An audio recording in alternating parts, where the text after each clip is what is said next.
Welcome to Tara Maa kitchen. আজকে আমি পোনা মাছের একটা রেসিপি বানাবো, পেঁয়াজ রসুন ছাড়া পোনা মাছের ঝাল। চলুন রেসিপিটা শুরু করি।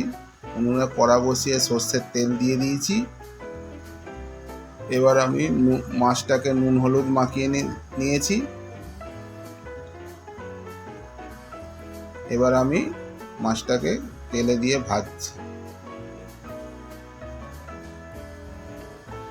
পোনা মাছটা লাল লাল করে ভেজে নেব।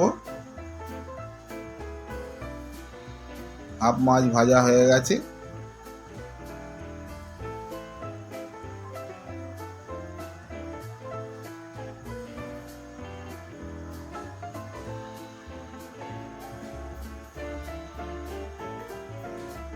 কড়াইয়ে আমি দিয়ে দিচ্ছি আদা জিরে বাটা।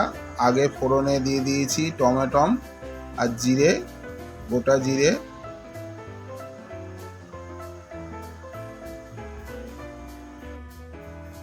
কড়ার মধ্যে দিয়ে দিয়েছি আমি টমেটো আর জিরে, শুকনো লঙ্কা দিয়ে ফোড়ন দিয়ে ভালো করে কষছি। পরিমাণ মতো হলুদ গুঁড়ো দিচ্ছি,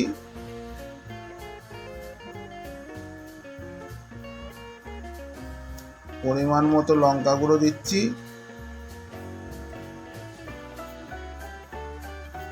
পরিমাণ মতো নুন দিয়ে দিচ্ছি। মশলাটাকে ভালো করে কষিয়ে নেব।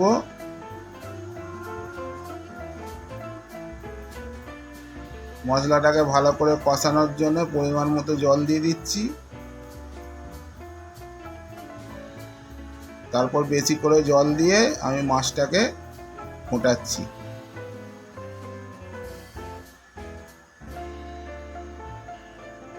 মাছটা ফোটানো হয়ে নামিয়ে দিয়েছি।